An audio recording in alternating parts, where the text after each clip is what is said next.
Saudara, untuk membantu ketahanan pangan, Intelkam Polda Sulawesi Selatan turun tangan membantu pengawasan penjualan gabah milik petani. Petugas memastikan petani bisa menjual gabah sesuai ketetapan pemerintah. Demi mendukung program ketahanan pangan yang dicanangkan pemerintahan Prabowo Gibran, Dit Intelkam Polda Sulawesi Selatan turun tangan. Petugas melakukan pengawasan agar penjualan gabah milik petani sesuai dengan ketentuan. Di Kabupaten Maros, Unit 5 Subdit 2 Dit Intelkam Polda Sulawesi Selatan melakukan penyuluhan. Ini digelar agar para petani bisa lebih memahami terkait aturan penjualan gabah kering.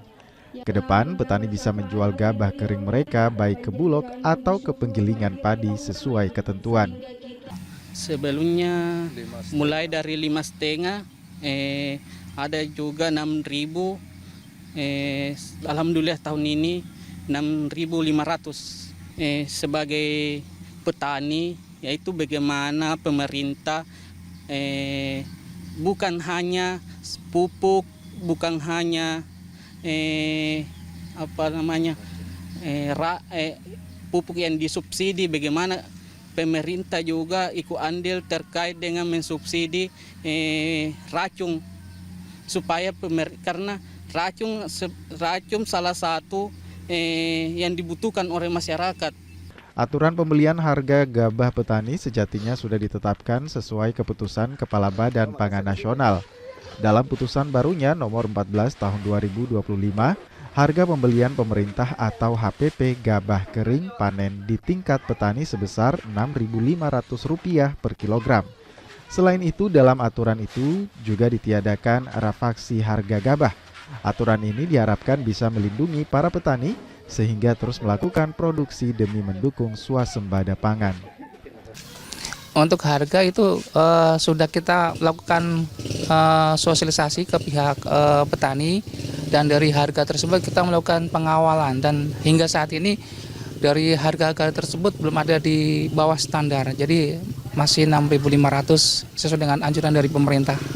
Langkah yang dilakukan yang sudah pernah dilakukan sama Intelkam Polda seperti apa untuk ketahanan pangan sendiri?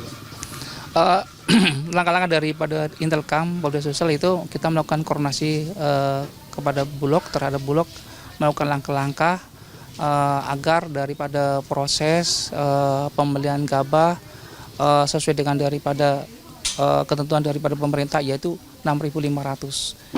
Jadi kita bersama Bulog melakukan kegiatan memberitahu kepada kelompok-kelompok tani agar masyarakat khususnya menjual dari harga gabah tersebut sesuai dengan standar.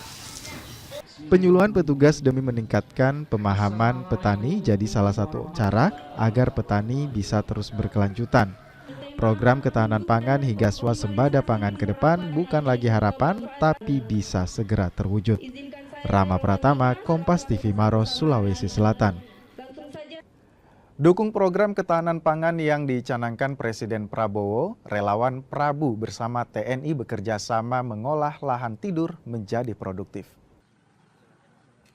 Ketua Umum Prabu Center 08 Abednego Panjaitan dan Ketua DPW Rabu Prabu Sulawesi Selatan Muhammad Malik Setiawan berkunjung ke lahan ketahanan pangan terpadu yang dikelola Satnon Kowil Pomdam 14 Hasanuddin Makassar.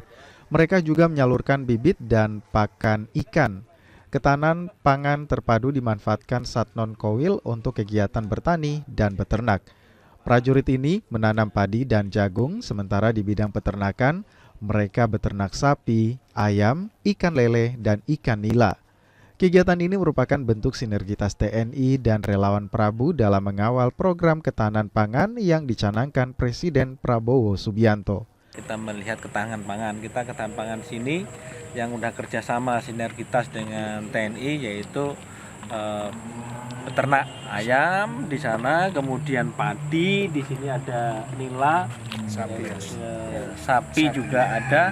Jadi diwujud sinergitas mewujudkan keinginan Bapak Prabowo supaya ketahanan pangan kita makin meningkat ya. Ini aja sebagai juga ladang pelatihan kepada anggota yang mau berlatih bagaimana bercocok tanam, beternak, baik itu ternak ikan ataupun ayam ataupun sapi, kira-kira di situ. Relawan Prabu mengapresiasi langkah nyata yang dilakukan Kodam 14 Hasanuddin dalam merealisasikan program pemerintah untuk mewujudkan swasembada dan ketahanan pangan. Sebenarnya Prabu Center hanya ikut untuk meninjau aja ya, karena ini apa yang sudah dikerjakan di Pomdam sini sudah sangat baik ya, dan mungkin bisa kita tiru lah ya di seluruh Indonesia untuk mendukung program Pak Prabowo ketahanan pangan, sekaligus juga diharapkan dapat menyuplai ya untuk dapur-dapur umum makan bergizi gratis. Jadi memang pemerintahan Prabowo Gibran fokus untuk meningkatkan pendapatan masyarakat, kemudian juga menambah lapangan pekerjaan dan menyukseskan program makan bergizi gratis sehingga perekonomian masyarakat kita semakin lebih baik. Seperti itu.